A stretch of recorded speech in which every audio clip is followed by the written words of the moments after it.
U.S. troops have pulled out of the al-Asad airbase in Iraq. The U.S. government says the withdrawal from the airbase is part of an ongoing effort to consolidate troops in the region. Officials have added that U.S. forces are consolidating outside of federal Iraqi territory, meaning they're concentrating forces elsewhere to focus on engaging remnants of ISIS in Syria. For more, we're now joined by international relations analyst as well as former U.S. Diplomat Brooks Spector. Brooks, good evening. Thank you so much for your time. Really do appreciate it.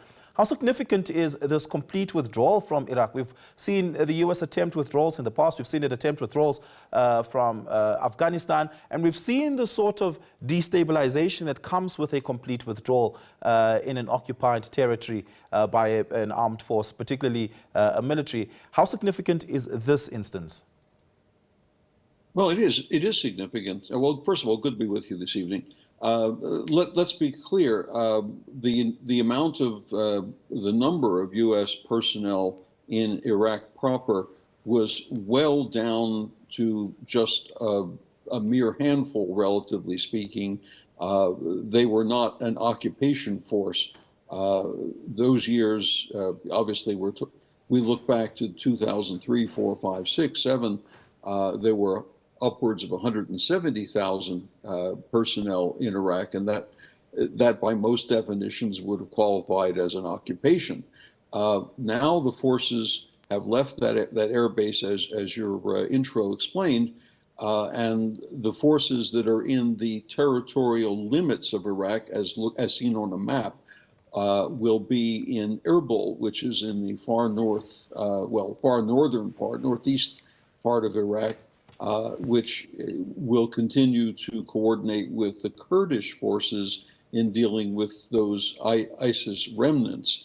But we should also realize that the military, the American military that was in Iraq fairly recently until now, was not a fighting force on the ground. It was technical, it was observers, it was trainers, but it wasn't units of infantry marching around and doing what infantry units do.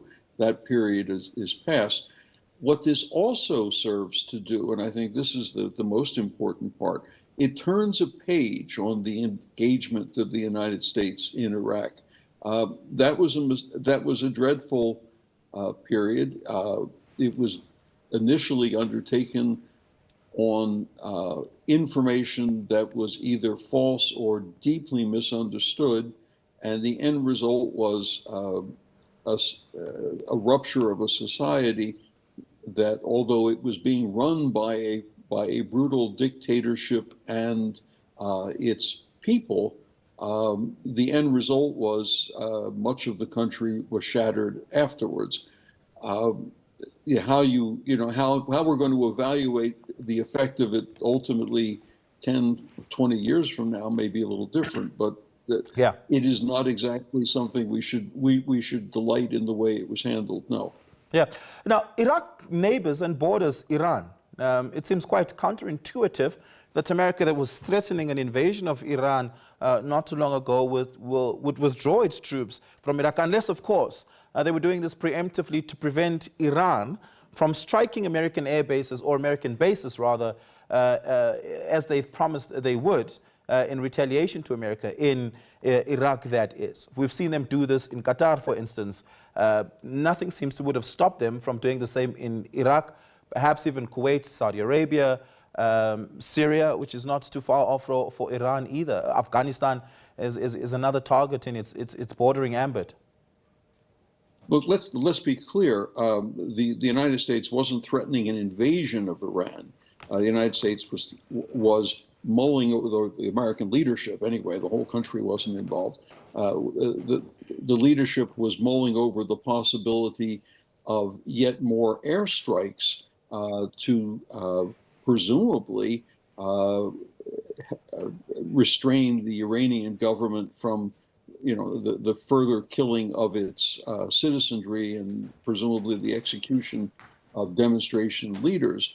The previous effort, what was it, last year, was concentrated on a series of nuclear development sites rather than cities or civilian targets. But you are right that in Qatar there is a considerable U.S. military presence, mostly Air Force, and as a precautionary measure, many of the non-essential personnel were ordered to depart on a temporary basis. But the map can be deceptive too. There are still small U.S. forces in the far northeastern region of Syria, once again largely in association with ethnic Kurds.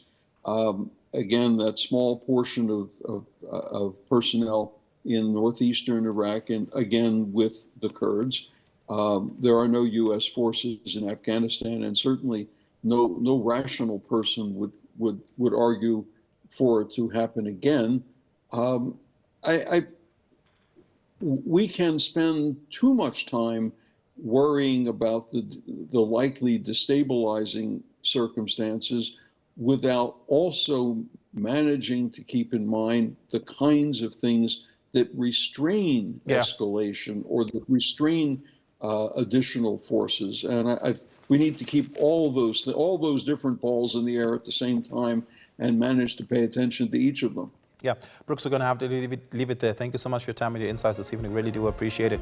Brooks Spector, former U.S. diplomat, talking to us there on the U.S.